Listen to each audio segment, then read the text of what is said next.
Okay, well, happy Passover and welcome everybody to our 17th class. Somehow we've made it to class number 17 through our major trek through Jewish history. So we've spoken really about everything from early Iron Age to today we're going to get up to modernity. And one of the things that we're going to focus on today for the last two classes, we talked a lot about Zionism and then the history of Zionism, everything pre-1948 Israel. One side of me wanted to continue with Israel today. I think that we're going to wait till next week because to tell the story of Israel also requires to tell a lot of the story of American Judaism also. And so I wanted to backtrack a little bit this week, talk about the history of Jews in America and some of the big ethical, political, social questions that come out of there. And then next week, we will talk about Europe in the 20th century and then Israel right afterwards. And then hopefully having one more class figuring out how to plan. And so just to share my screen here.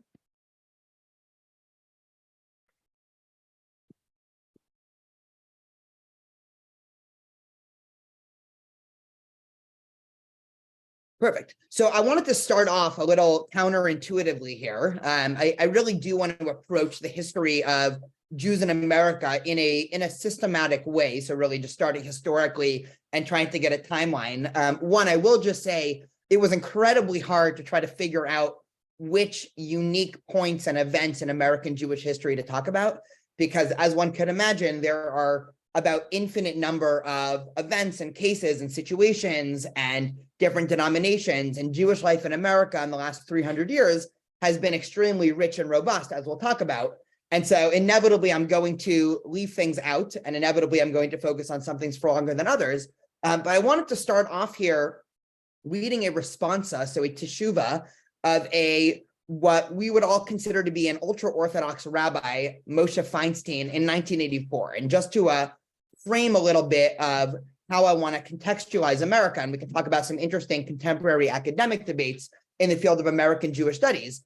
So Moshe Feinstein was well known for being probably the most famous ultra-Orthodox American rabbi who was responsible for basically deciding law in the Orthodox Jewish community. And so for if nothing else, just that name is become synonymous in the Orthodox world with anytime there has been a contemporary Jewish question in the last 100 years, Moshe Feinstein wrote thousands upon thousands of responsa about everything one could imagine, from kosher to medical ethics to all the new cases. And so somebody inevitably asked him about voting and participating in the civic system in America.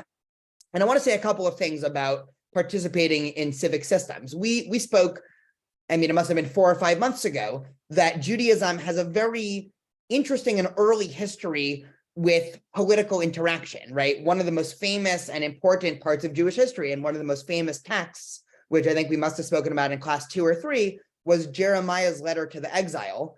That was all the way back after the first temple was destroyed, when the Israelites now, or the Jews, for the first time found themselves in the middle of Babylonia. They had no temple, they had no king, and it seemed like all hope in life was lost. And Jeremiah sends them this letter basically saying, in short words, get over it, continue life, keep building houses, keep getting married, keep getting jobs, and most importantly, pray for the welfare of the current government.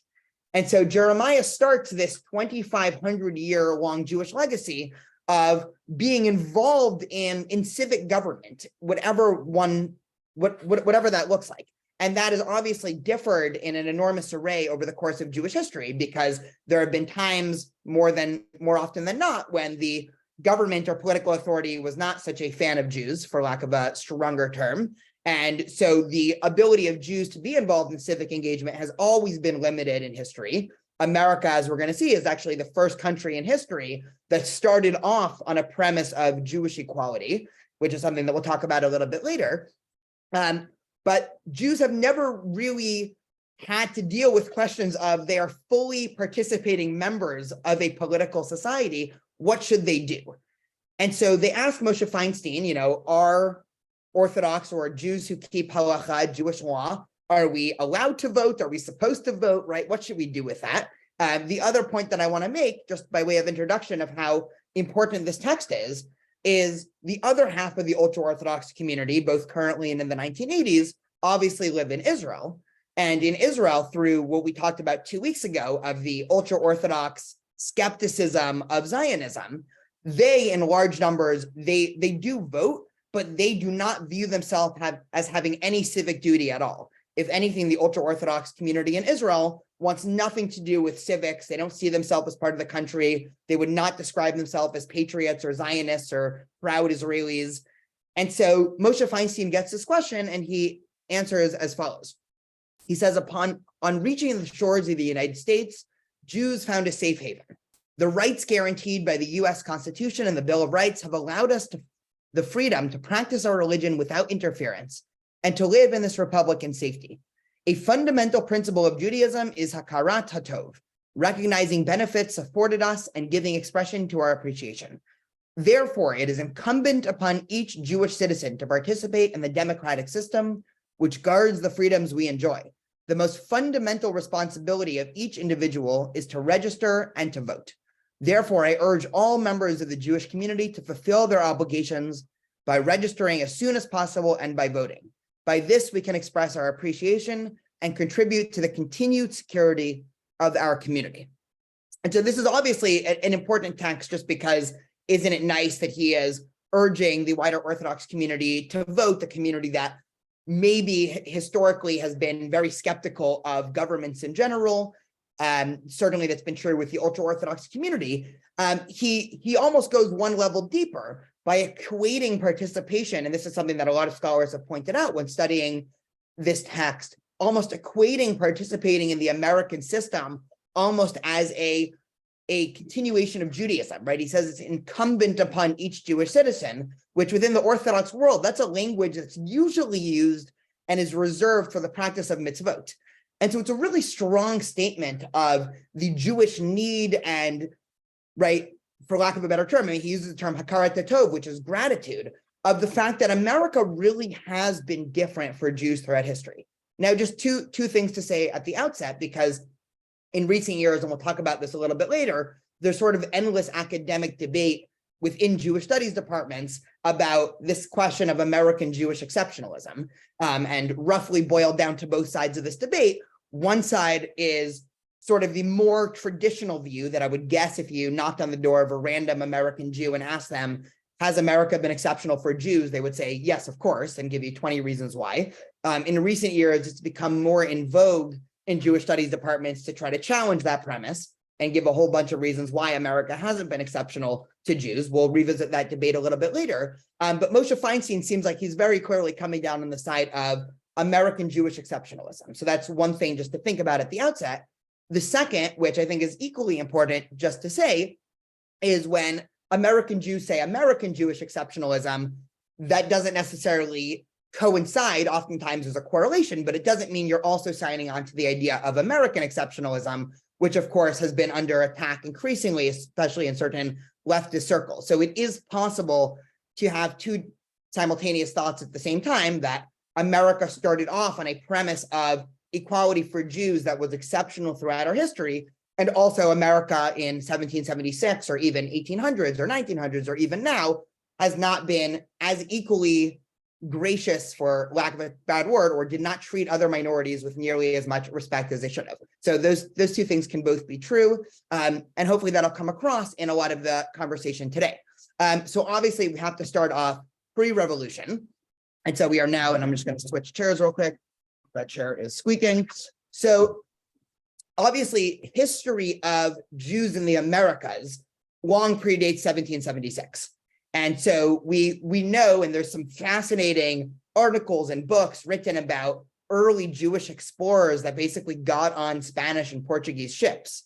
And one of the dates that actually coincides is we know that, right, the famous rhyme, Columbus sailed the ocean blue in 1940 or 1492. 1492 is also the year that Jews were expelled from Spain. And so at the same time that there was this new age of exploration really being ushered in the early 16th century, that was a time of major upheaval for the Jewish community, where Jews who were living in the Iberian Peninsula, Spain and Portugal and those areas, were kicked out of their home that they had lived quite comfortably for the past 500 plus years. And so understandably, a lot of Jews were involved in these early explorations, especially because, well, now we sort of deify a lot of early explorers. A lot of times the people who the explorers brought on their ship were not the sort of top of society, right? If things were going well for you in Spain or Portugal in the year, I'm going to make up a year, 1520, you probably would not be very eager to get on a ship where you have no idea where it's going, you have no idea how long you're going to go, and it's a very treacherous journey. And so for the opposite reason, you can imagine that a lot of Jews jumped at the idea of traveling on these ships. And so we don't have exact numbers, but we do know that there were plenty of Jews in sort of the early exploratory trips. There was a fascinating book. I'm going to butcher the name, but you can just Google it. It's called The Jewish Pirates of the Caribbean. Because of course, at this time of ocean exploration, right, this is also a time of piracy and the waters being under attack. And so there was this fascinating book written a couple of years ago by somebody who researches Jewish pirates. And so it talks about the history of Jews in pirating, right? Just another one of these sub-tangents that if we had, 5 years for this class, we could spend a whole session on. But there were Jews basically involved in every single aspect of exploration of the Americas for all the good and all the bad, obviously in very small number. And there's also just one more thing I'll say about pre-America, which as of late has become actually a really interesting, both historical and modern tension, is a lot of Spanish and Portuguese Jews ended up going to South America in large numbers. And later on, a lot of people who were crypto Jews ended up going to South America. And so today, there are a lot of people who might say they actually have Jewish DNA or Jewish ancestry, or maybe they realize that their family has been, say, lighting Shabbat candles or lighting a candle every Friday for the past 400 years, or for some reason, the first week of spring, they fanatically clean their house and don't eat bread for a week, right? All these customs that we would hear as clearly practicing Judaism, but they would have it completely divorced from any Jewish custom, but with sort of this wink that this family is actually left over from either exiles from Spain or Portugal, or people who converted externally but remained privately Jewish. And so it's this whole question where there's some estimates of hundreds and hundreds of thousands, if not millions, of people right now living in South America that if they took a 23andMe or whatever DNA test, it would come across as just as Jewish as anybody else you knew. And yet they haven't been Jewish for 400 years. And so that creates very interesting questions about Jewish identity and who is a Jew, and all these questions that I think, the Jewish world in the last 50 years has been embroiled in, especially coupled with the fact that for most of Jewish history, and this is sort of an obvious statement, but I'll just make it again, for most of Jewish history, if you were Jewish, that's at best a neutral, right? Probably a negative, depending on where you lived. Today, in the year 2023, if you are Jewish, that is at net a positive, because what that means is you are automatically eligible for citizenship in Israel, which is, of course, a first world country and a democracy and all of these things. And so there's a lot of tensions now. And, if we had a whole other class to talk about this question of who is Jewish, some of the biggest debates across the Jewish world in the last 40, 50 years has been questions of who is a Jew, how do we tell, and especially once you get new communities in Mexico, Central America, thank you, Mark, for adding that, and South America, you get suddenly a lot of these questions on the surface of now you actually need to give, to some extent, a legal definition as to who was Jewish. And so obviously Israel gave a legal definition, and I think 1951, right? That definition has been debated and discussed by every single angle possible, as you could imagine, right? It's still a question today. Just by last thing of introduction is one of the things that the latest government in Israel has suggested they might do is try to revise the law of return to make it stricter on the question of who is a Jew for eligibility of citizenship. But this is still a question that is ubiquitous within the Jewish community. And so you get a lot of these questions. So in the 1600s, just to start to give some dates, right? Small numbers of Jews are now sailing to the Americas. This is also happening in the 1500s, but I think in the 1600s, it increased. And most end up going to New Amsterdam, which is, of course, the East Coast, New York. And that is sort of the earliest Jewish communities in what we would now call the United States of America, not necessarily the Americas, right, were in New York. And even at this time, it was a time of sort of unique religious tolerance. I mean, most of us probably remember hearing the sort of overly simplified, but generally true story, right, like a lot of things in history are, of the Puritans coming for religious freedom, which they couldn't get in Europe. And so it was similar for Jews. And there really was, in the 1600s, the few documents that we have about early Jewish communities here, a era or a type of religious freedom that at that time was not available for them in Europe. Again, this is long before the Haskalah, long before the French Revolution. This is about 190 years before the French Revolution here. And all of a sudden, Jews are recognizing that there's something unique here. It's something that, of course, over the course of the 19th and 20th century would sort of be a magnet for Jews all over the world to really try to get to. In 1730, we have the first synagogue in the United States of America built in New York. Sadly, the physical building is no longer there. But if you are looking for a physical building of an early synagogue, the earliest synagogue that is still standing is called the Touro Synagogue. It is in Newport, Rhode Island, for those who are ever on the Northeast. And this is a picture of it up here. And this is an incredible picture because looking at this picture, hopefully everybody immediately realizes something fascinating and something that I actually think can be an interesting metaphor for Jewish life in America compared to everywhere else. So not that I am by any means an expert on architecture, so I will probably botch a lot of the explanation that I'm about to give, but the architecture in the 18th century on the Upper East Side, on the East Coast, was usually very symmetric. There is some academic term that I looked up even a couple hours ago and I forgot it. But again, you're picture a nice northeastern suburb where every house is on a row and very symmetric as New York City is. And all of a sudden, Touro Synagogue is at a 45-degree angle with respect to all of the other buildings in the entire city. And you go to it and you walk up, and I visited here with my brother probably 7 or 8 years ago. And it's really incredible because the building looks like it was built just in the wrong orientation. And so you ask yourself, why do you have a building that is contradicting the architecture of the rest of the city? And you realize, well, Jews have long had a custom to face their synagogue straight towards Israel, right? Straight east. And it just so happened to be that straight east, apparently in Newport, Rhode Island, would be 45 degrees offset from how all the other buildings in Newport, Rhode Island were built.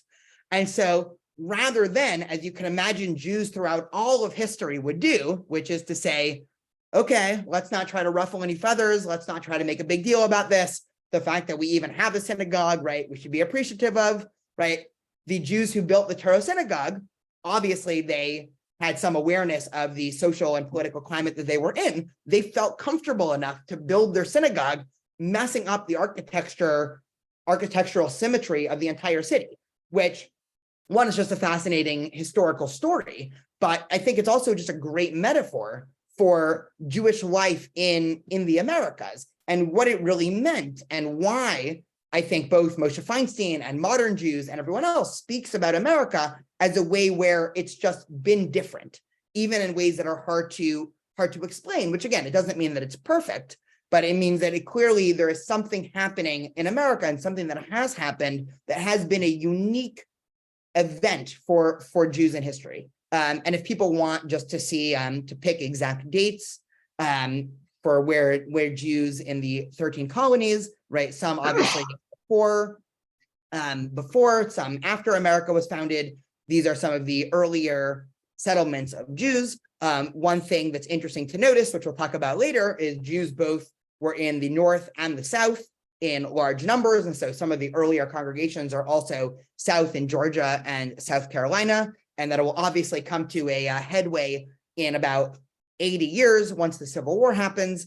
And so we'll get to that in a little bit. But just one last thing to talk about this sort of early period is that right after the Revolution, George Washington sent the Touro Synagogue a letter, which they both hang up in their synagogue. And it's also become sort of a famous letter in the study of American Jewish history, where George Washington wrote as follows: "The government of the United States gives to bigotry no sanction, to persecution no assistance.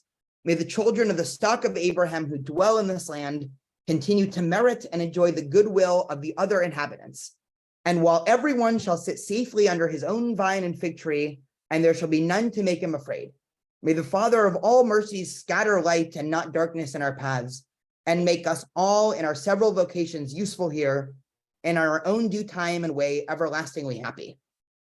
And this letter becomes an apocryphal letter. Of course, the uniqueness of this, right, both is hard to describe and also a little bit unnecessary to describe, because throughout everything we've been talking about, virtually all other both countries and also nation states, when they were forming across Europe and then eventually across the Middle East, their premise was not equality, and eventually maybe Jews worked their way up to equality. America started with a premise of Jewish equality, and a premise that's largely held true throughout American history. Now, it doesn't mean that there weren't cities and states and even times where the national government have done things that everybody here would probably say, yes, this is anti-Semitic, but it does mean that the premise of America for really what it was trying to do in terms of really being a new chapter in world history to some extent has largely been true for the Jewish community. And, the Touro synagogue ends up being just a great metaphor for this. Of course, if anybody has any questions or anything, feel free to always cut me off. I saw a bunch of things in the chat as well. So we get into the early 1800s, right? We sort of, I'm assuming some small cursory knowledge of American history here. Obviously, America is founded 1776. The next 25 or so years, right? Political institutions, social institutions are being set up. And at this time, by the way, just before we get to the first immigration from Europe or from Germany, at this time, the American Jewish community was one tiny. It's a couple thousands of Jews scattered around. And also they were almost all more traditional Sephardic Jews. Because again, the Jews who were living in Spain and Portugal were the Sephardic Jews. Those were the Jews who ended up going on a lot of these early explorer missions. And now it's not until the 1830s where now you start to get small groups of German Jews arriving into America. And this, of course, would start a massive type of wave of immigration from Germany, which ended up probably affecting the Jewish community more than any other wave of immigration, because the American Jewish community in a lot of ways began to mirror the German Jewish community. And this will be a callback to 3 sessions ago when we talked about the Haskalah in Europe, specifically in Germany, which for about 100 years was the center of Jewish life in terms of things that were happening. And so in terms of Reform Judaism and Orthodox Judaism and Conservative Judaism, this legacy was also happening in Germany in the mid-1800s. And so America and Germany end up sort of being parallels with each other in terms of Jewish, religious, and social advancements and all of this. I also mentioned this 2 weeks ago, but just to see this in sort of real time, in the year 1840, you have this monumental event that happens, which is the Damascus Affair, which is important for overall Jewish history because this is the first time you start to see a blood libel, or sort of the way that I like to think about it is you have Western anti-Semitism being transported into the Arab world or the Middle East, which of course for the last 170 years, right, a lot of the Arab world has been enmeshed in sort of the same type of anti-Semitic conspiratorial thinking that the Western world was enmeshed with for thousands of years. And the Damascus Affair was the first one of its kind for the Syrian Jewish community. And this was important for Jews overall for a couple of reasons, because you start to see an international Jewish backlash to this. And so one other way to think of this is there was a lot of tragedy, sadly, for the Jewish people in the last many thousands of years, but usually, obviously, Jews that were living in other places cared that Jews in other countries or halfway across the world were being hurt and demonized. But one, they thought there was nothing they can do about it. And two, they were too afraid for their own safety, right? If you were a Jew that was living in, let's say, France in the year 1144, and you hear about the blood libel, which started in England in the year 1144, you as a French Jew are not going to say, well, let's get a rally and let's get the entire synagogue to the streets and try to petition the French to try to pressure the English to stop these pogroms, right? That would have been considered crazy, because if you were a French Jew, you wanted nothing, right? You wanted to keep as low of a profile as possible. All of a sudden, 1840, this is happening in Syria, and you have American Jews. And at this time, there wasn't more than 20,000 Jews in America, but you start to see American Jews take to the streets and try to petition the American government to do something. I don't think anything actually eventually happened, right? I don't think they were successful, but this is, again, a major step in Jewish history of the Jewish community actually feeling like they have and can safely engage in wider political dialogue and debate without it hurting them. And so this obviously ushers in a sort of new era of Jewish history where Jews started to see the welfare of all other Jews in the world as a personal issue. And it was actually a possibility for the first time. And again, 1840, just if you're paying attention from our timeline from the last 2 weeks, right? This is, again, before Peter Herzl by about 50 years. And so this is really at the beginning. And in a lot of ways, this ends up being a precursor to this idea that the Jews as a people need unique protection. This also leads to the establishment of B'nai B'rith, which would end up being one of the largest Jewish religious, cultural, ethnic organizations that is still around. And B'nai B'rith, again, is well known for being the sort of father organization of many Jewish organizations that, of course, are still around, right? The ADL and Hillel, which both weren't founded until the 19-teens or 20s. But the B'nai B'rith was sort of an umbrella Jewish organization. And so you start to see the growth of Jewish institutions that aren't necessarily religious. It's not that they're not religious, but they're more civic institutions.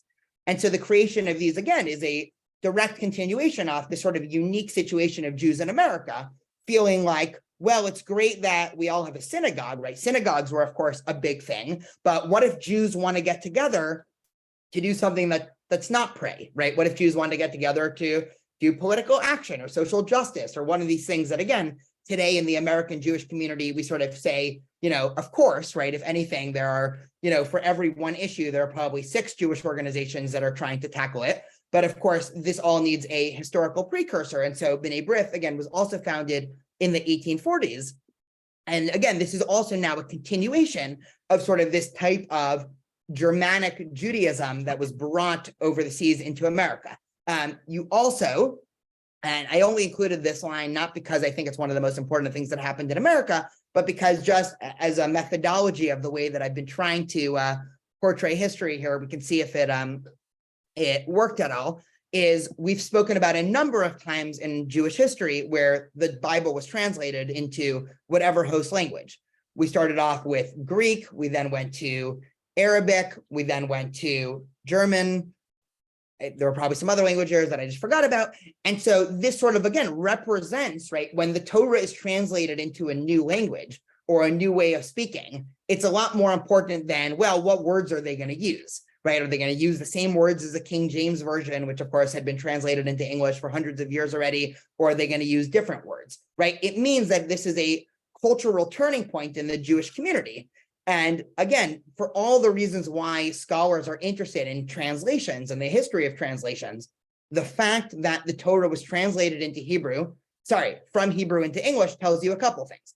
Tells you that there were a lot of Jews in America, that there was need to translate this into English, that a lot of Jews who wanted to study Torah also didn't necessarily know Hebrew in the original, right? All the ideas that we can imagine.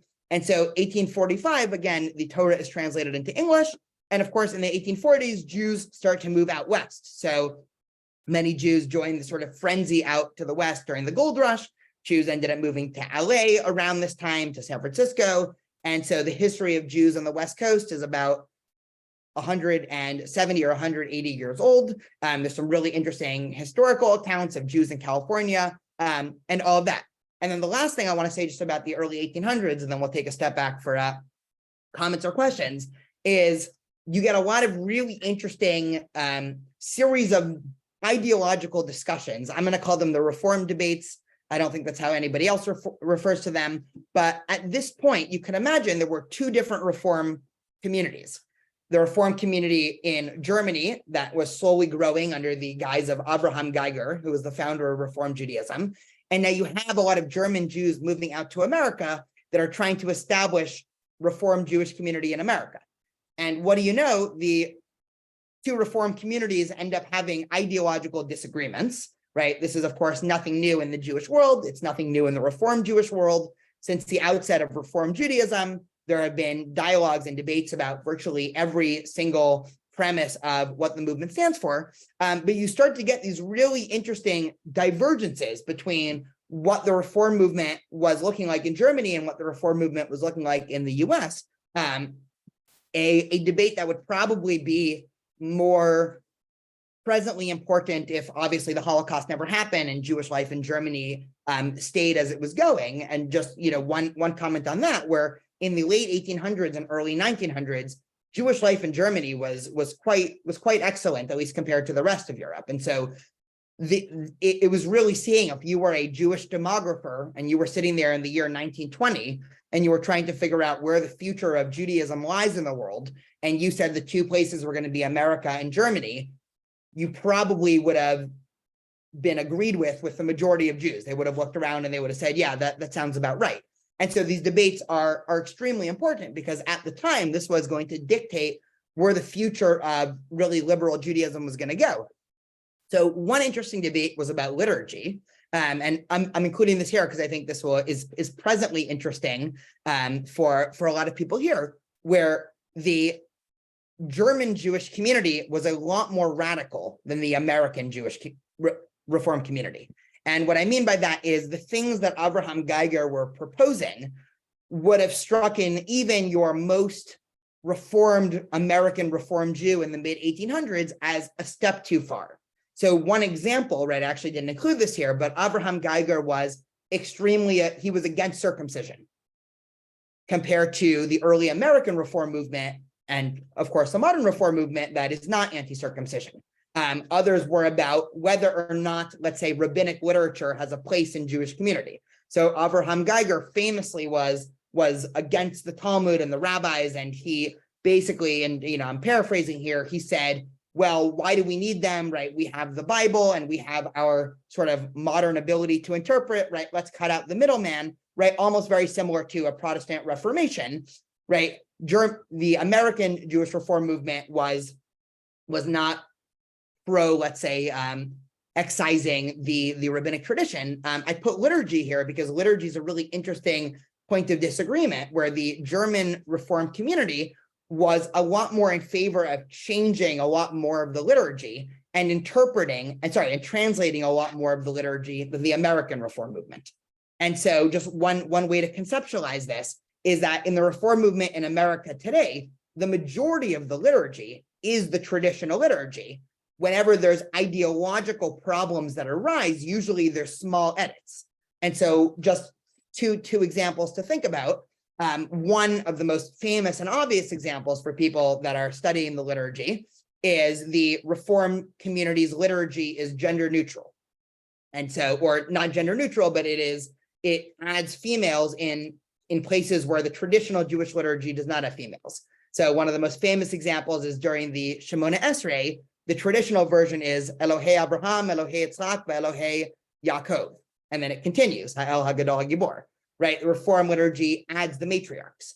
And so this is just one of hundreds of examples, but there's always this question, and this has been certainly a question in the history of Reform Judaism, of how much do you change, how much do you keep?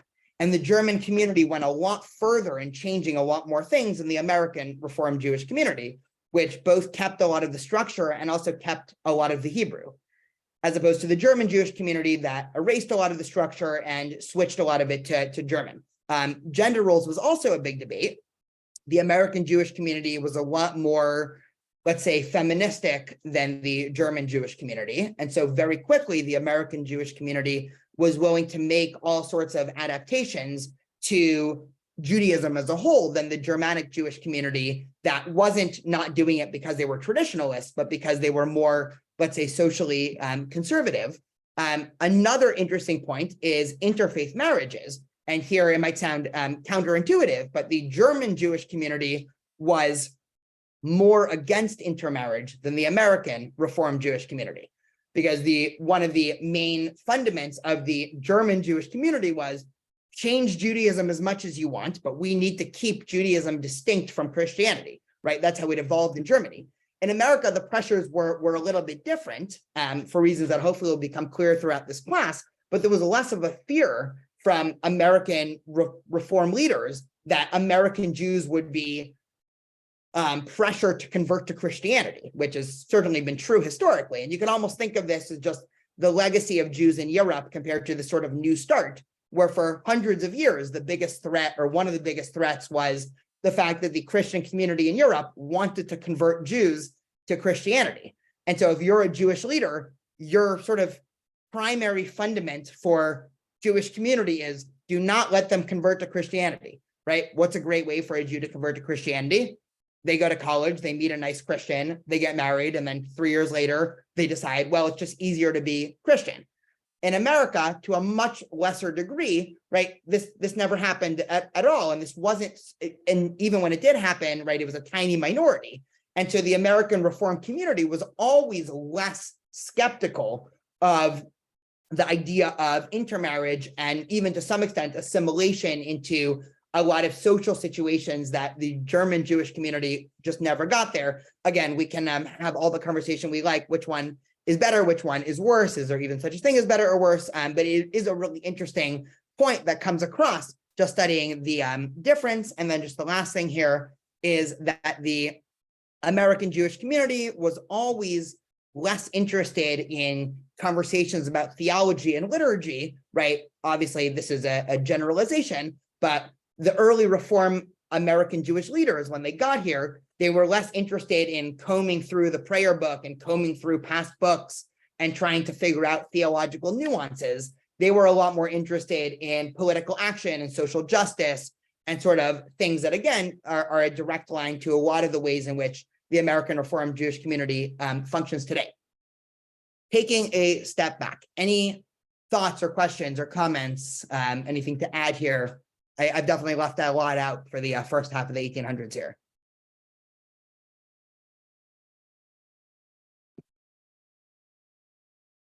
Perfect. Okay, so we get to our next chapter in Jewish history, which is Jews in the Civil War. And so, like I said before, of course, there were Jews that were living both in the North and the South. And as much as we would like to imagine that every single Jew in the world in 1860 immediately, or even before 1860, saw the evils and horrors of slavery and was, of course, against it, obviously, historically, that is not what happened. And you had Jews that were on both sides of the slavery and freedom debate. Almost always it coincided with where they lived. And so, right, unsurprisingly, just like your average American, if you were on the North, you were probably more against slavery. And if you were in the South, you were probably more pro-slavery. There's actually one notable exception that's a really important, if not sad to some extent, historical tidbit, where there was a huge debate between two New York rabbis. Morris Raphael, who was an important traditional Orthodox rabbi, he was actually the rabbi that gave, I think, the first opening at a joint United States Congress. And so, right, one of the leaders of the Jewish community, a man who was certainly well known politically, versus David Einhorn, who ended up being one of the fathers of the American Reform movement. And these were both Jews that were in the North. And they had this big debate about whether or not the Bible is pro or anti-slavery. And again, they were both in the Union. And Morris Raphael takes a position that Judaism is pro-slavery. And they have this really interesting debate, which you can read. It was eventually published, where Morris Raphael basically says in a lot more words than I'm going to say, he says, slavery is not good. We shouldn't like it. But to try to argue that the Bible is somehow against slavery and the big picture is wrong, and we're portraying Judaism in a false light. And David Einhorn takes the opposite side, which he says, what are you talking about, right? The Torah might set in a long philosophy or social system into motion, but the ultimate goal of the Torah is the eradication of slavery. And it's really interesting because if you read through the Tanakh or read through the Hebrew Bible, it sort of is this interesting question that, again, still today, I think when a lot of people pick up the Torah and read through some of the laws that talk about slavery, they say, well, hey, what's happening here? And so this debate ends up being this crucial moment in American Jewish history here. For people who are interested, you can look it up. You also, of course, had a lot of Jews that were fighting on both sides of the Union and the Confederate. And so just in honor of Passover, I wanted to show one of my favorite sources here. This is a little bit of a comedic relief for a class that might be more dry history than is usually my style. And so they have this, they had this report for a squadron of Union soldiers who in, I think, 1862, wanted to have a Passover Seder. And this is an incredible quote, an incredible retelling of the Passover Seder that these Union soldiers had in the middle of the Civil War. Does anyone want to read? Anyone want to volunteer here?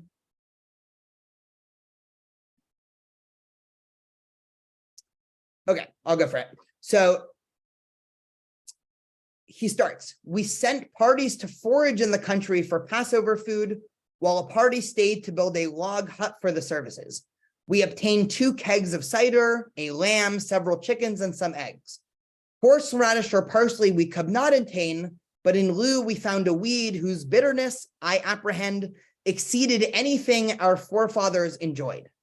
We had the lamb, but did not know which part of it was to represent at the table. But Yankee ingenuity prevailed, and it was decided to cook the whole and put it on the table. Then we could dine off it, and be sure we got that part right. The necessaries for charozet we cannot obtain, so we got a brick, which, rather hard to digest, reminded us by looking at it for what purpose it was intended. Yankee ingenuity indeed. It must have been quite a, sorry, this is the prologue here, right? So then he continues, we all had a large portion of the herb ready to eat at the moment I said the blessing. Each ate his portion, when horrors, what a scene ensued.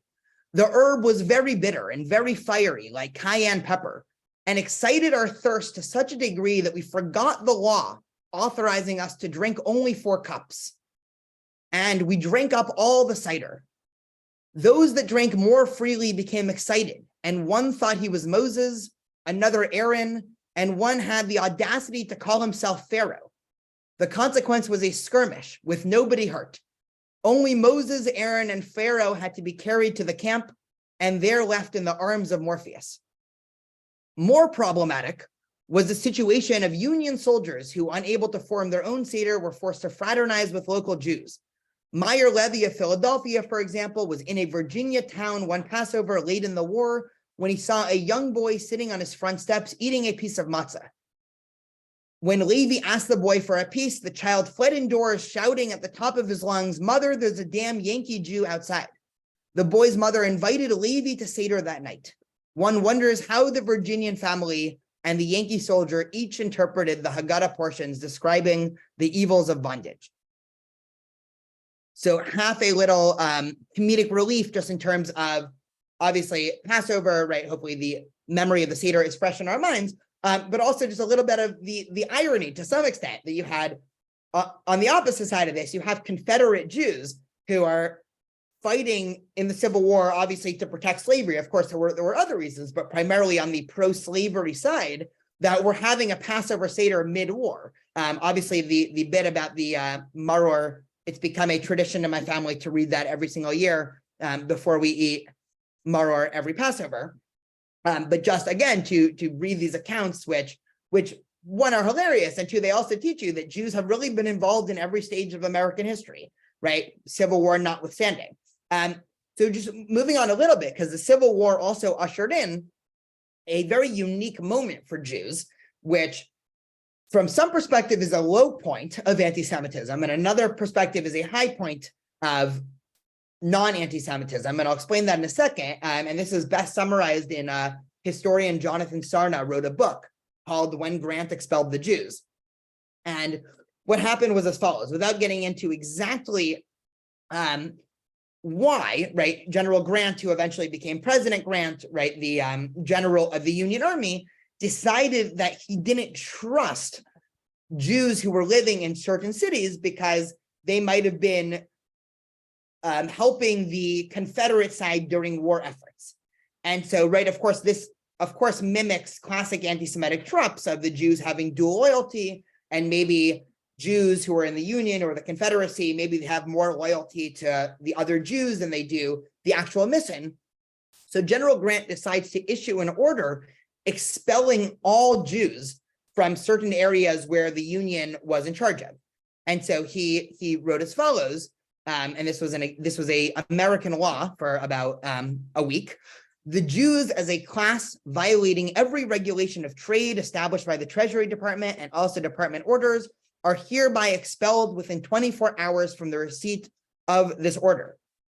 And so this is, of course, a shocking moment in American Jewish history, because we think of expulsions as being something that we left over in Europe, and America was a place that was supposed to be different for the Jews. And all of a sudden, President or General and soon to be President Grant issues an edict expelling all the Jews. So for one perspective, if you want to say that American Jews have just gotten lucky historically, but we're always one governmental order away from being treated badly, you can point to this to some extent as see, look, this even happened 100 years after America was founded.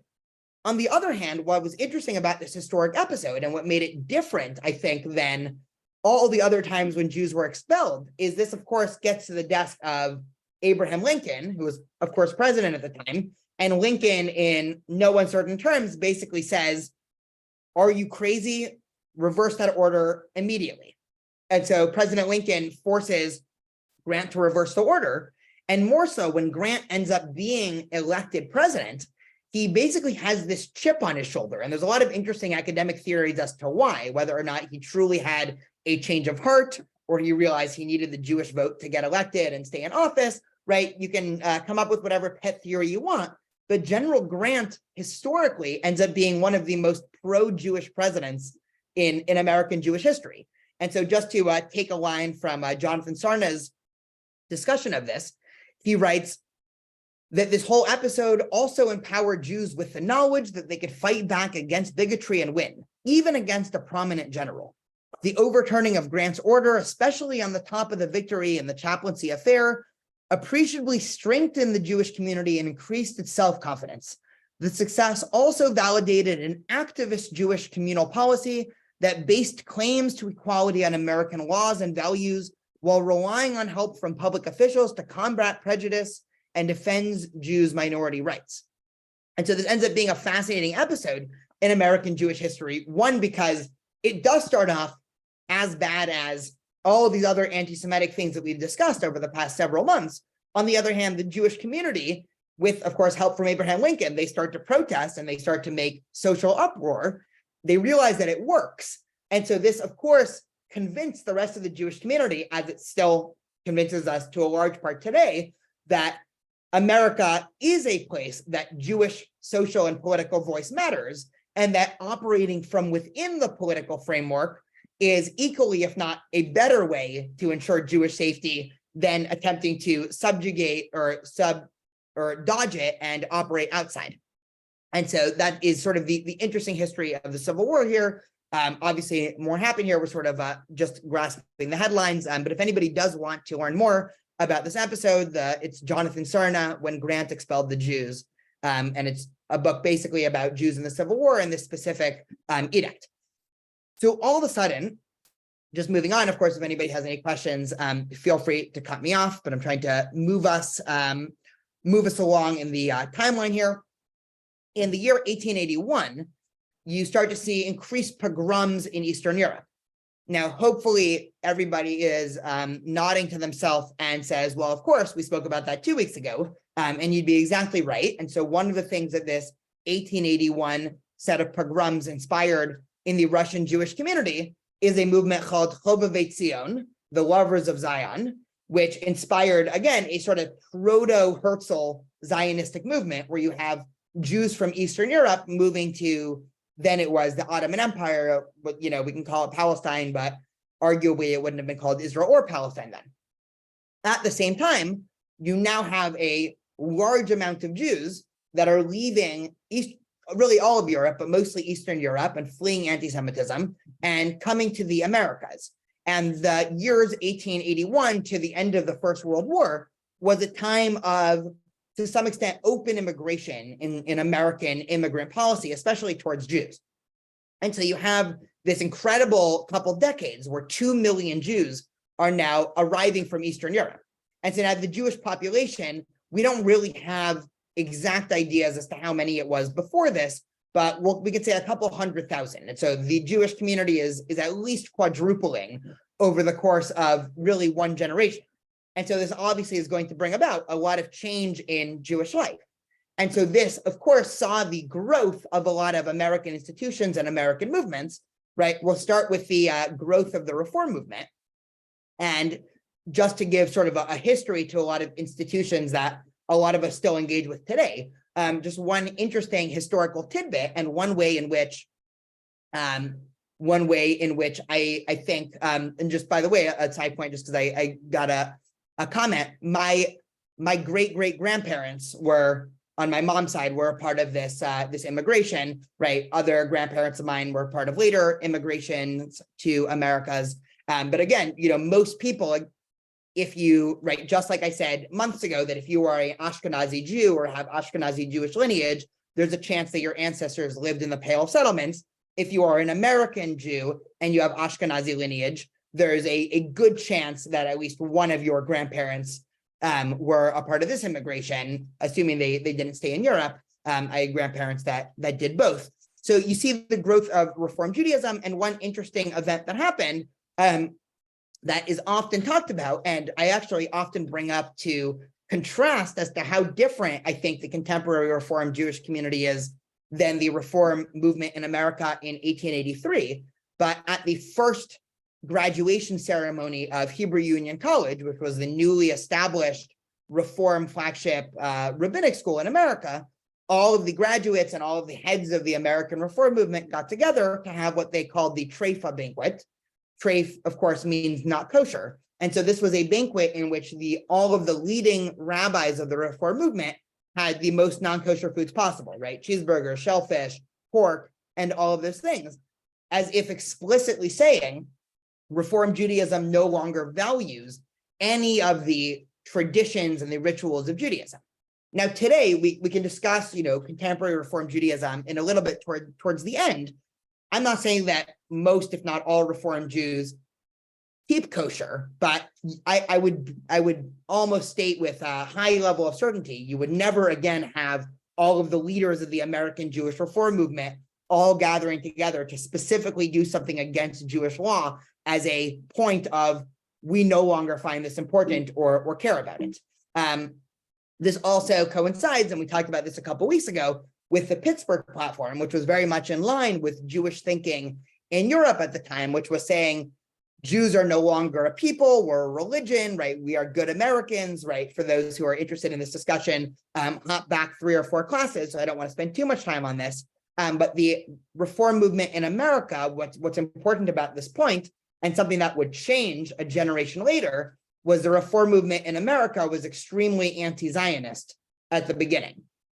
Mostly because of ideological opposition, but also a little bit, you have to imagine, is because just like most of the Jews in Europe at the time in the early 1900s, they didn't want to ruffle any feathers and they didn't want any more claims of dual loyalty to be put on them. They said, we're here, we're safe, we're treated as equals. Let's not ruffle any feathers by talking about this, other movement to go to this, far off place in the Middle East. And so that was the Pittsburgh platform. And then the CCAR was founded by Isaac Mayer Weiss, who I am also by marriage slightly related to.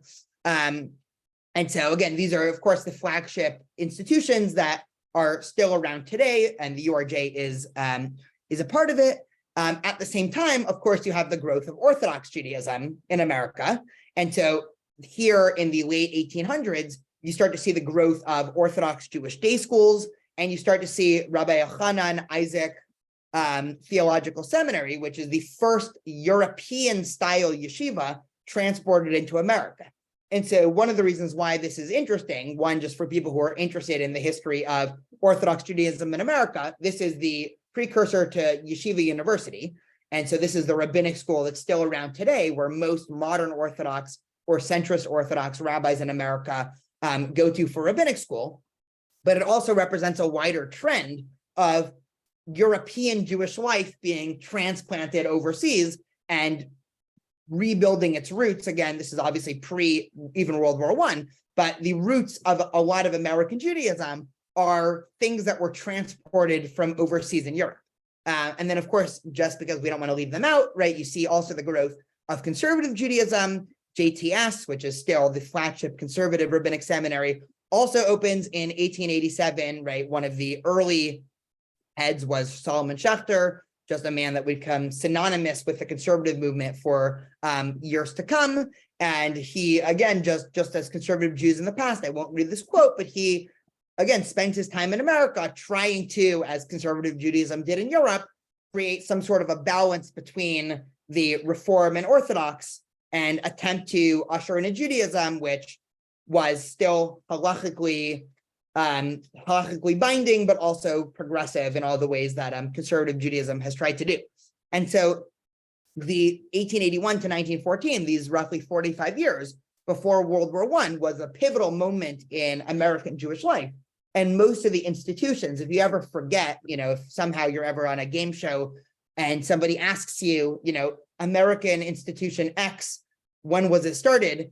Your best bet would be to guess between these two times, because hundreds of other organizations that I didn't mention were also founded during this exact time in American Jewish history. So we get to the early 1900s, just I notice we only have half an hour left, and I want to at least have some discussion at the end here. But if people have questions, let me know. Of course, we know in the early 1900s, we have World War I, and 250,000 Jews end up serving in the American Army in World War I. So again, just part of this long history of American Jewish civil service. And in the early 1900s, again, I know I've gone backwards a little bit, right? In the early 1900s, right, just to give some examples of other European transports into America, one such example is the Workmen's Circle that was a result of many European Bundists arriving in America. And so the history behind this, and here we have a nice Bundist banner on the right here. The Bundist was, of course, a far left wing, a socialist group of Jews in Europe at the time. And again, a lot of the early American Jewish community that moved to America, similar to a lot of the early Zionistic community, were socialist in their orientation. And socialism would hold a much bigger place in the Jewish community really until the mid to late 20th century. One of the reasons why, we can probably endlessly discuss why the majority of the Jewish community, both in Israel and America, would now not classify themselves as socialists. One obvious answer is just the failure of socialist countries. But even on a more personal, and by personal, I mean Jewishly personal level, the USSR was one of the greatest supporters of Israel in the early days. And then in the 50s and 60s, the USSR turns increasingly anti-Semitic until the point where Jews there are in a lot of trouble unless something drastic happens. But it is interesting to go back 120 years in the Jewish community. And if you were a non-Orthodox Jew living anywhere in Europe, anywhere in British Mandate Palestine, or anywhere in America, the best bet would be that you were actually a socialist. And so we have Workmen's Circle. We have, again, just as an important event, this is probably an event that most of us have heard of, but the lynching of Leo Frank happens in 1915. Again, this represents really a blood libel in America. Again, Leo Frank was falsely, according to almost all scholars, convicted of killing a young girl. And again, when he was acquitted, lynch mobs ended up getting to him, which led, of course, to the founding of the ADL and other organizations. And at the same time, again, just to show you the sort of ups and downs of Jewish life, you have Louis Brandeis appointed to the Supreme Court. And so American Jewish life, again, has been overwhelmingly positive. It's, of course, not been perfect, but it has been, again, overall measured by these great strides, even though, obviously, throughout American Jewish history, there have been single points of anti-Semitism. If the Leo Frank episode happened in Europe, let's say, it might have excited a whole series of pogroms where hundreds of Jews were lynched, right? So again, not saying that it is somehow okay or better, but right, we can compare and contrast these things and make overall historical generalizations. The other important thing that happens, and I'll take a little break if people have comments after this, is right after World War I, America sets strict immigration quotas for not just Jews, but as a part of the national origin quota of 1924, starts limiting immigration from a whole host of continents, and Eastern Europe is one of them. And so all of a sudden, Jews who, for the late 1800s, early 1900s, had basically free-flowing immigration, all of a sudden that was very much limited. Obviously, for us who know what happens in Europe about 10 years after 1924, this is a very inopportune time, for lack of a better, stronger phrase, for there to be immigration quotas. But already, even before that, Jews were on the forefront of fighting anti-immigration sentiment. And so there's often this question, why are most Jews in America liberal? Which, you know, is certainly a question that a lot of people want to know just demographically. And just to go over the demographics, Jews, since they got to the country, voted for liberals 70 to 80% of the population. Again, it doesn't mean every Jew is a liberal, of course, but one of the big reasons why Jews have historically and statistically voted liberal is because of immigration policy. And it started off with immigration policy for Jews, right? The fact that many early Jews in America in the early 1900s, right, perhaps many of our grandparents or great-grandparents had other family or friends that were in Eastern Europe that were unable to get into America, especially at a time when they really needed to, right? That basically turned or convinced the majority of Jewish community, who were also, of course, leftist and more socialist anyway, as we've discussed, but turned most Jews in America into liberals, which of course carries on today, just in terms of specifically immigration sentiment in the American Jewish community. And then, of course, this also, right, not coincidentally, right, it corresponds with a rise of anti-Semitism that's happening in America, where, again, America is not existing in a vacuum here. And so the rise and increase of anti-Semitism in Europe eventually floods over into America. Now, what is interesting is you never have the type of, you know, central governmental anti-Semitism instituted, but you certainly get a lot of bottom-up anti-Semitism happening in America. And, you know, just one notorious example is, of course, Henry Ford, who wrote his own sort of commentary on the Protocols of Elders of Zion. He famously blamed World War I on the Jews, and he was, of course, a person of enormous influence in America.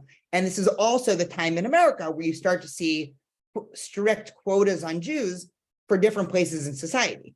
And so famously Harvard and then Princeton and then a series of universities ended up saying, well, we need to make sure that we only have X% or fewer of Jews, right? Same thing with certain professions. So I'm pretty sure the National Doctors Association and the National Lawyers Association got together and said, we have too many Jews, right? We need to make sure that the, you know, Jews only make up X% of doctors in America. There were obviously certain zoning laws in different cities that were closed off to Jews. The area that I grew up in, just as an aside, in San Diego, it was officially illegal for Jews to buy property before 1960. There are certainly areas in Orange County that had similar histories there. And so a lot of these laws were instituted not at the outset of our country, but really in this sort of period of increased anti-Semitism, as, again, a lot of these ideas from Europe were boiling over. And so all of this was happening. And at the same time, you start to get the rise of who I would argue is one of the most important and lesser known American Jewish figures in really American Jewish history. And his name is Mordechai Kaplan. And he was born roughly 100 years ago, or maybe he was writing 100 years ago. I forgot exactly when he was born. But Mordechai Kaplan, just to give a little biography about him, and then I can tell you why he was so important. He was a Jew who grew up Orthodox. He then shied away from Orthodoxy when he challenged it, and he became aligned with the Reform movement. Then he, was disillusioned by that, so he became conservative for a bit, and then he ended up basically saying, enough of all of these, right? I have my own ideas for how Jewish community is trying to be run. So he was really the an American Jew par excellence, as somebody who had been connected with basically all of the major flagship institutions. And he starts to see a problem that was happening in the American Jewish community, which was that all denominations of American Judaism they are seeing Judaism too much of just a religion, right? This was certainly a veiled criticism of the Reform movement that had explicitly said Judaism was a religion, but he was equally as upset at the Orthodox movement that was viewing Jewish life as unidimensional, right? That Jewish life is Jews involved in ritualistic Jewish things, be it high holidays and synagogue and all of these things. And he decides to make it his mission to explore the multifaceted nature of Jewish identity and Jewish community. And so he writes this book that would end up being one of the most important books really in modern Jewish history, called Judaism as a Civilization, where for anybody here who's heard Judaism described as a civilization, they're getting that from Mordechai Kaplan. And what he argues in this book is that we need to start creating what he calls the shul with a pool, probably because it was a good rhyme. But what he meant by a shul with a pool was that he made this connection that, again, sounds so obvious to all of us today, regardless of what denomination we're a part of, that synagogues should not just be ritualistic centers for practicing Judaism. They should also be just a place for Jewish life. And so what that means is if you have a synagogue community, it should be more than just services, right? Perhaps there should be social groups associated with it, men's clubs, day school, summer camp, all of these things that, again, for us, it is taken for granted that, of course, every synagogue, right? It doesn't matter if it's Orthodox, Reform, Conservative, Reconstructionist, whatever denomination, it's going to come with social events and things that are more than just what time is Shacharit on Shabbat morning. This was Mordechai Kaplan's sort of brainchild to some extent, because if you think about what Jewish life was like for most of history, the synagogue, right, in Hebrew called Beit Knesset, right, it was a place where people would just gather for prayer, right? The synagogues in sort of the old sense in Europe were not places that had events and social scenes and situations, right? Jews had that sort of separate than the wider Jewish life. And so Mordechai Kaplan has this idea that you should create cultural centers or community centers that can both be used for ritualistic Jewish purposes and also at the same time be used for Jewish social purposes. He, of course, calls his project JCC, or the Jewish Community Center, right? This becomes the JCC movement.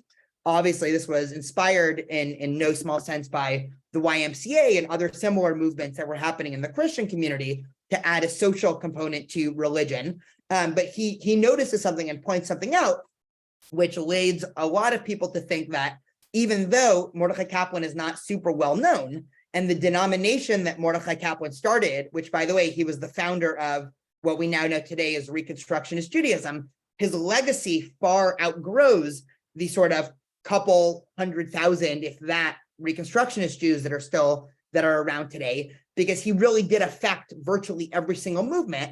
And now it's unthinkable that there would be a synagogue or a Jewish center that doesn't have some sort of social component.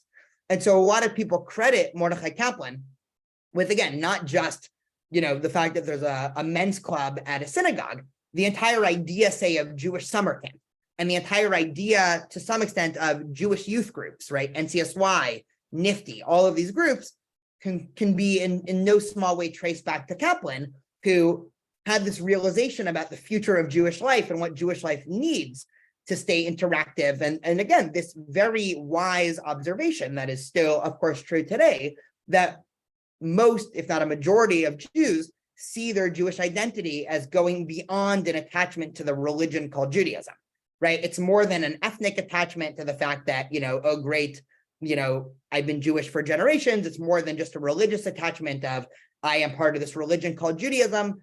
There's some cultural component to Judaism. And for a Jewish community to be truly successful, it needs to equally tap into all of those parts.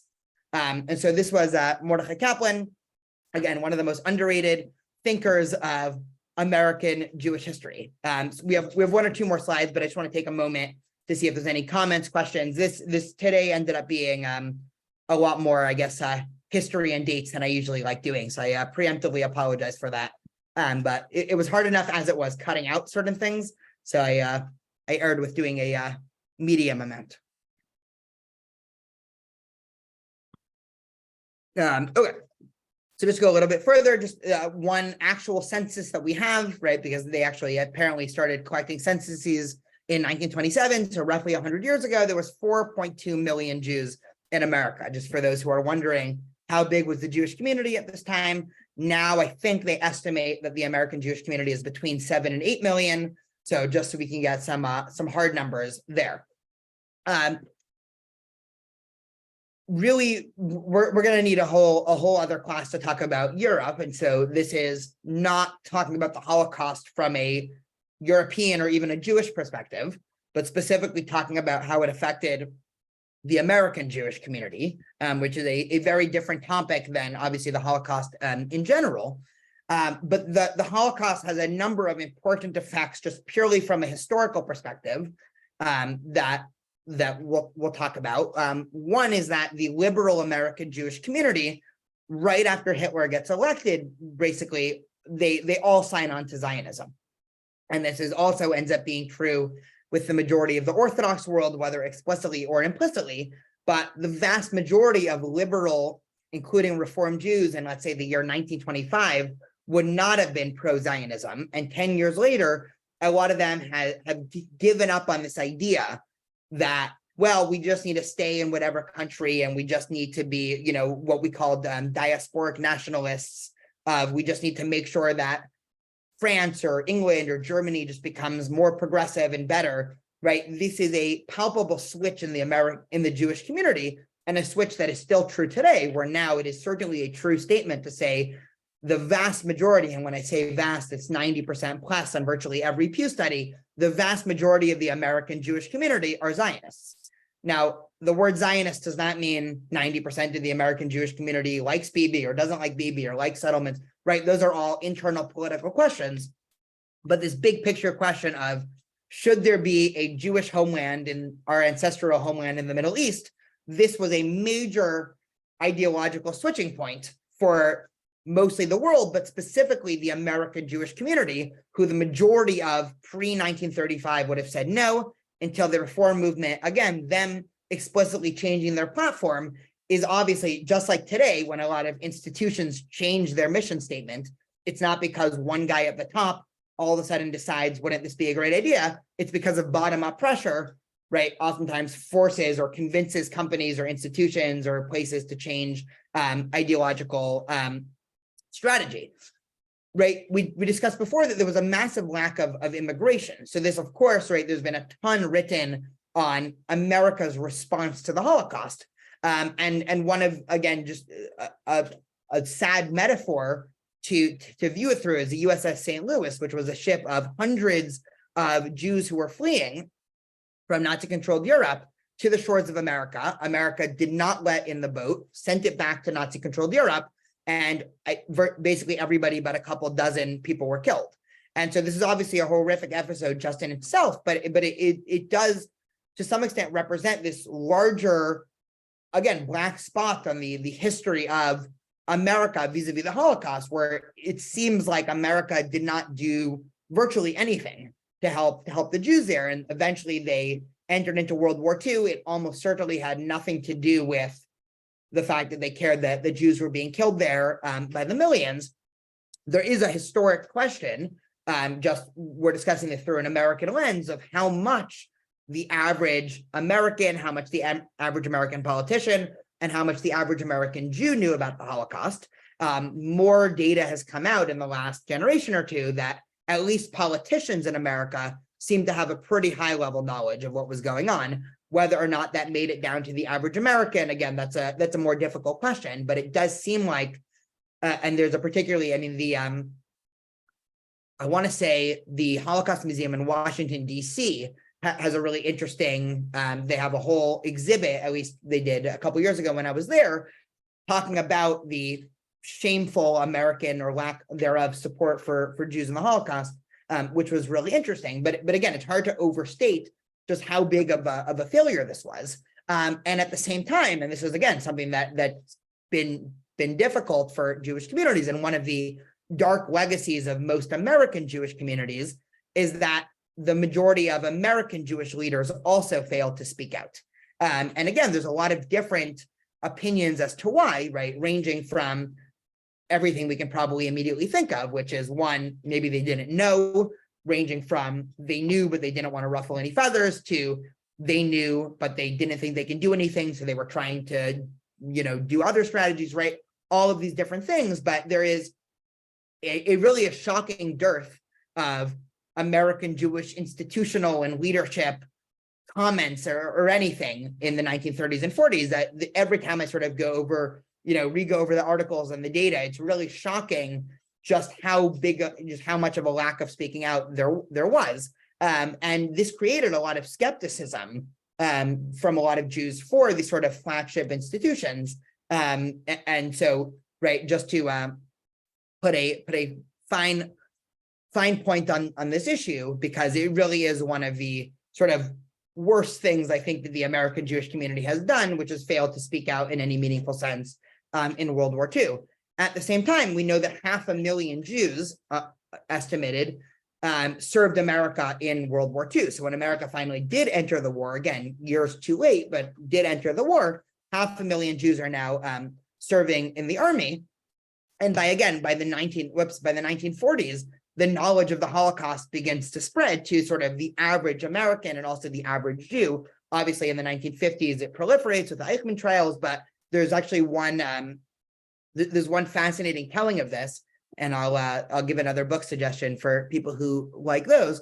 And this is a book that probably a lot of people are familiar with, but is based in this time, is Chaim Potok's book, The Chosen, which has always been one of my favorite books.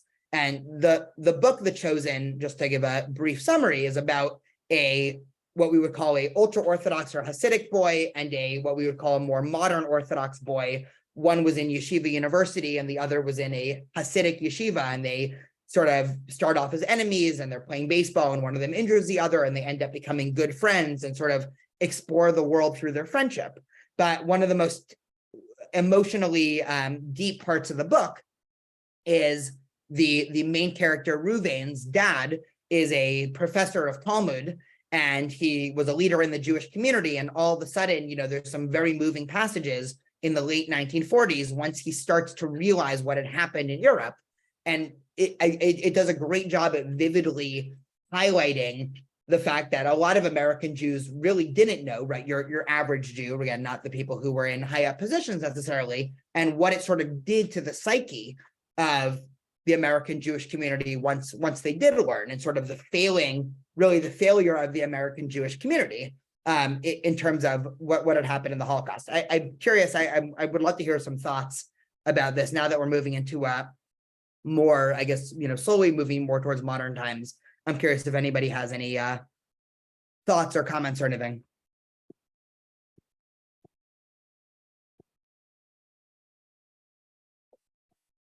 Okay, again, feel free to interrupt me. So just a couple of other things in the last 5 minutes, and then of course I'm always happy to hang out and talk after. Right, the next, let's say, 80 years of American Jewish life, for lack of a better term, I'll just deem the post-Holocaust era.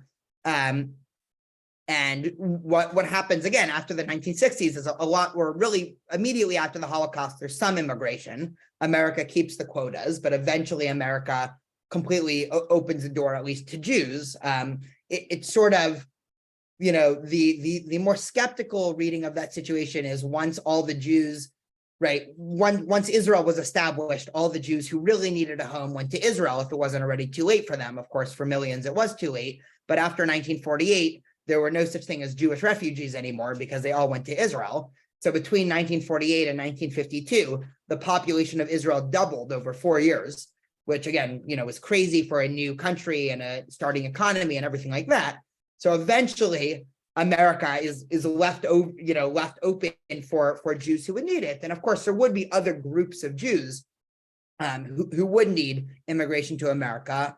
One example that might not be as well known as sort of the Soviet Jew example is a lot of Persian Jews, right? After the revolution in Iran in 1979, right? The vast majority of the Persian Jewish community ends up relocating to America, right? Los Angeles is actually the center of Persian Jews in the world now.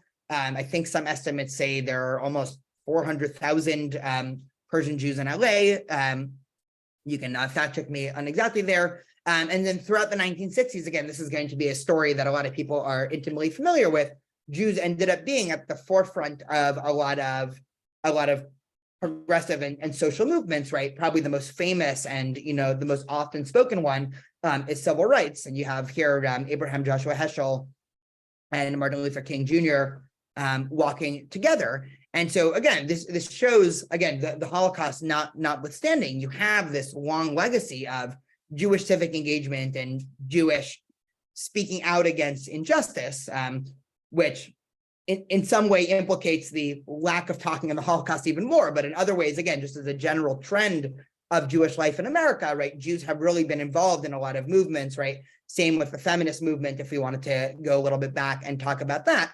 The one other interesting and important thing that would happen is, or plenty of other interesting and important things, but one other thing just to highlight is the Soviet Jewry movement, which was the USSR, again, as it takes its more anti-Semitic turn, basically refuses to let any of the Jews emigrate and leave. And so now you have thousands of Jews that are basically locked in this increasingly anti-Semitic Soviet Union, many of them wanting to leave for Israel or America or anywhere else.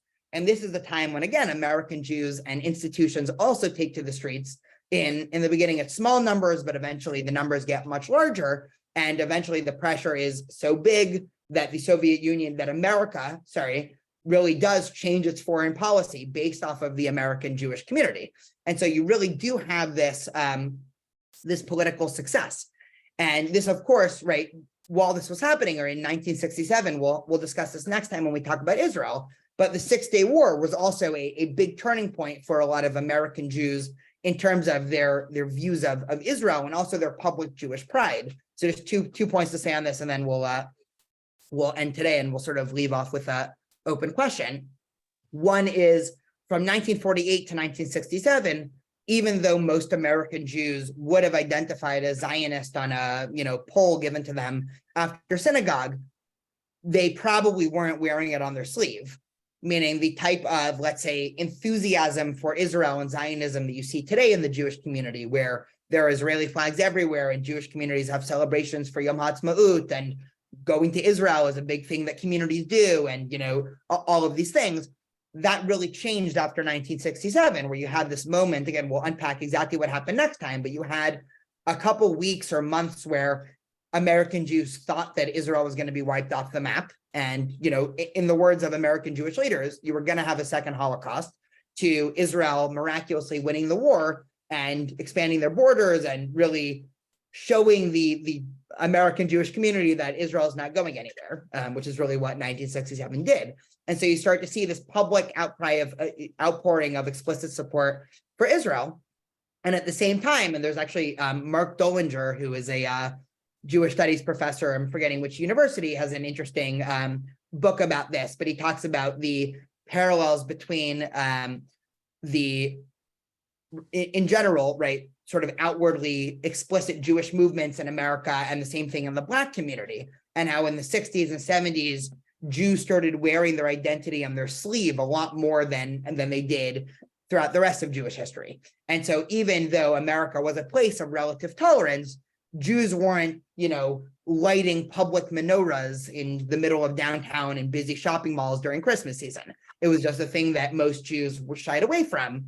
And throughout the 70s and 80s, and, of course, now, Jewish life has been sort of ushered into the public in a different way. There's a lot to unpack about why that happened, but in some way, it mirrors a lot of the changes in America in the 70s and 80s about talking about, right, America's switch from this sort of vague melting pot where the way to, all Americans should just sit back and try to assimilate and keep their head down in terms of their identity, all the way to saying, no, it's actually a good thing to have a unique, particularistic identity. Jews should be out there in public and be proud. And so the one question just to end off with, and I think I timed this well because we have 1 minute left, is this overarching question of American Jewish exceptionalism, which I remember, I'll phrase it this way. When I was in grad school, my focus was not American Jewish history, but I took a couple classes that were talking about American Jewish history. And I remember there was a whole series of articles I was given in one of my graduate school classes about this question of American Jewish exceptionalism. And all of it was almost a comedy, because all of the writers that were writing before, let's say 1995 or 2000 said, of course, America has been exceptional for Jews. And then in the last generation, there's been sort of a pivot in the American Jewish studies departments to try to challenge this idea of American Jewish exceptionalism, which I just remember reading article after article. And here I will give my personal opinion, which I try not to do. I mean, it was almost, it almost seemed like a comedy sketch, because you would have essays like, if you discount the Holocaust, life for Jews in America and life for Jews in Germany, and then we continue to talk about why American Jewish life isn't so, but like things like that. And so, but it is interesting that there is a current trend to try to look back on America from a Jewish perspective, again, in line with, I think, a lot of more progressive reanalyses of history, and try to challenge the idea of American Jewish exceptionalism. Personally, it seems pretty clear cut that Jewish life in America has been exceptional. Exceptional doesn't mean perfect, but it just means, of course, better than Jewish life over the past, X thousand years in virtually every other place. And so obviously, one of the unique things about America is not only from the outset of this country, starting off with equality as a premise, but Jews have always basically found their voice. And Jews in America, again, these are all generalizations, but hold true, really do view the American and political and civic process as a outgrowth and continuation of their Judaism. And so when we start off by Moshe Feinstein saying to vote, or when Jewish communities today are engaged in civics and projects, that isn't, I'm Jewish and I'm part of a Jewish community, and I also happen to be doing this. A lot of American Jews wear that on their sleeve, and it's a extension of their Judaism. So thank you all. Happy Pesach again. So I want to just note that the changes that have occurred that you alluded to in American Jewish attitude towards Israel. In 1961, I was present at the Polo Grounds where the Giants used to play before they moved to California. And it was the 13th anniversary of the State of Israel. 40,000 Jews showed up to celebrate the State of Israel. After the 67 war, after Raid on Entebbe, Israel is being held up as the symbol of what is good in the universe in terms of how we actually work with all the civil rights and everything else. I have watched in the universities and other places where the amount of misinformation that goes out about Jews as an apartheid state, the BDS movement, et cetera, has poisoned the minds of many Jewish Americans about the State of Israel. I want to remind everybody, should something like this happen again, we need a place to go. And the only place to go is Israel, if we have to do that. So it really saddens me that what's changed in the American population, whether it's being a desire to be ultra liberal or whatever, I'm not taking political sides, but if we don't love Israel, we've got a problem. I'm going to leave it at that. Yeah, no, I agree. And a lot of it is, I mean, I mentioned before, like the Soviet turn of anti-Semitism in, I think, 1975, there was the notorious Zionism is racism passed at the UN. And it's sort of all the list of the worst countries in the world signing on to this idea, and all the countries that you'd probably most want to emulate saying, no, that's crazy. And so again, it sort of is, it is stunning how much current anti-Zionism is an outgrowth of, either ancient or Soviet anti-Semitism, which is really shocking. And so sadly, that has sort of crept into a lot of contemporary thinking. So yeah, 100%.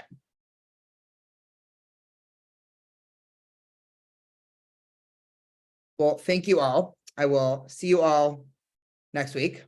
It is always a pleasure.